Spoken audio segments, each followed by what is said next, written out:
Planning ছাড়া যে কোনো ভিডিও করা শুরু করে দিলে হুটহাট করে, তাহলে মনে হয় যে ভয়েস ওভার করাটাও যেন এলোমেলো হয়ে যায়। কোথা থেকে যে শুরু করব বা ভিডিওতে কিভাবে ভয়েস দিব নিজেই বুঝে উঠতে পারছি না। হে গাইজ, আসসালামু আলাইকুম, welcome back to my new another daily blog video. আজকের দিনটি ছিল শুক্রবার, তবে ভিডিওটা এডিট করতে করতে শনিবারে করছি। আর এটা যে কবে আপলোড করব নিজেও জানি না। যাই হোক, দেখি আজকে ছাড়তে না পারলেও কালকে পর্যন্ত ছেড়ে দেব, বা আজকেও ছাড়তে পারি, ঠিক নাই।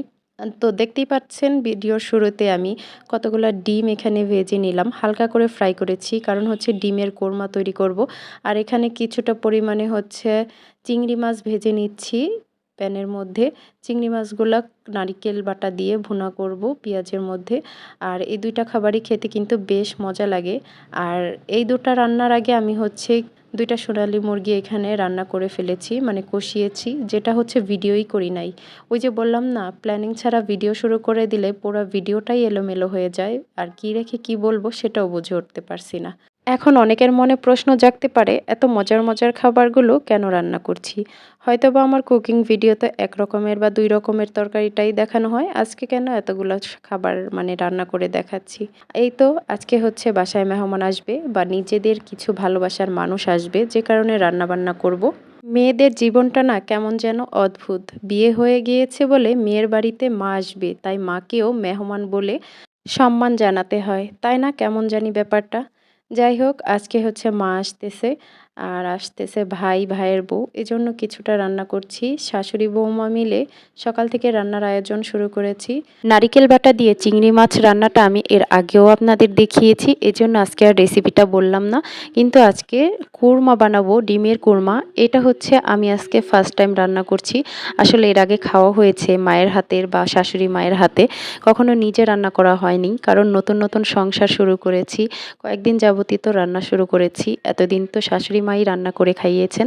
এজন্য তো আজকে হচ্ছে ডিমের কুরমা রান্না করতেছি ফার্স্ট।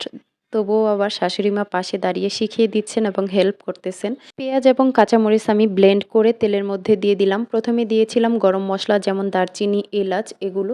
তারপর হচ্ছে এখানে হাফ চামচের মতো গোলমরিচের গুঁড়া দিয়েছি, অল্প পরিমাণে ধনিয়া গুঁড়া দিয়েছি, আর হচ্ছে দিয়েছি টক দই, আর হচ্ছে দিয়েছি গরুর দুধ। দিয়ে তারপর হচ্ছে এগুলোকে ভালো করে কষিয়ে নেব। এটা আমি যেহেতু হোয়াইট হোয়াইট করেই রান্না করব, এজন্য কোনো প্রকার অন্য ধরনের মশলা দিব না বা বেশি রকম ভেজে ফেলবো না, যেন এটা লালচে ভাব চলে আসে। আর গরুর দুধ দেওয়া হয়েছে, তারপরও আমি এখানে কিছুটা পরিমাণে গুঁড়ো দুধ দিলাম। আর প্রথমে তো টক দই দিয়েই নিয়েছি, তারপর হচ্ছে আরও ভালো করে এটাকে নেড়ে চেড়ে নিচ্ছি। আর হ্যাঁ, এখানে কিন্তু পরিমাপ মতো লবণটা ব্যবহার করা হয়েছে। আর এখন হচ্ছে আমি সিদ্ধ করে ভেজে রাখা ডিমগুলো দিয়ে দিলাম। ভালো করে মশলাটা কষানোর পর যখন সবগুলোর কাঁচা স্মেলটা চলে গিয়েছে, তেলের মধ্যে ভাজা ভাজা হয়ে, তখনই এগুলোকে দিয়ে দিলাম। আর এখানে কিন্তু আমি বাদাম বাটাও দিয়েছি, কয়েকটা আস্ত কাঁচামরিচ একটু মানে মাঝখান থেকে কেটেও দিয়েছি কাঁচামরিচগুলা।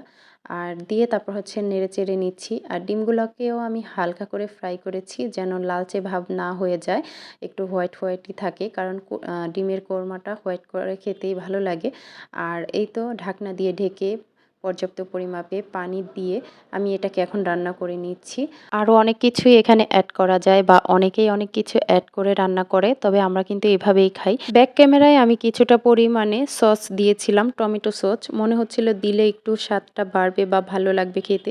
আর লাস্ট পর্যায়ে নামানোর আগ দিয়ে আমি এখানে ভাজা জিরা গুঁড়া ব্যবহার করলাম। আর এই তো এখন আর কিছুই এখানে দিব না, এখন আর একটু নেড়ে চেড়ে পানিটা শুকিয়ে তেল উঠে গেলে আমি হচ্ছে এটাকে বেড়ে নেব।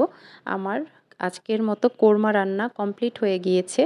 আর লাস্ট পর্যায়ে একটু বেরেস্তা দিয়েছিলাম, যেটা হচ্ছে ভিডিওই করা হয়নি, বেরেস্তা দেওয়ার আগেই ভিডিও করে নিয়েছি। আর এটা রান্না করে এক সাইডে রেখে দিয়ে আমি হচ্ছে পোলাওটাকে রান্না করে নিলাম। পোলাওটা রান্নার সম্পূর্ণ ভিডিওটা আপনাদের দেখাতে পারছি না, যেহেতু অনেক কিছু এখানে রান্না করছি, কারণ সবগুলো আইটেম দেখাতে গেলে অনেক বেশি সময় লেগে যাবে। চিংড়ি মাছটাকেও একটি বাটিতে বেড়ে নিয়েছি খাওয়ার জন্য। কিছুটা পরিমাণে ইলিশ মাছও ভেজে নিয়েছিলাম মচমচে করে, তার সাথেও পেঁয়াজ ভেজেছিলাম, শুকনো মরিচ ভেজেছিলাম। আর লাস্টে একটু দই মিষ্টি খাওয়া হলো সবাই মিলে। এই ছিল আজকের ভিডিও। আল্লাহ হাফেজ।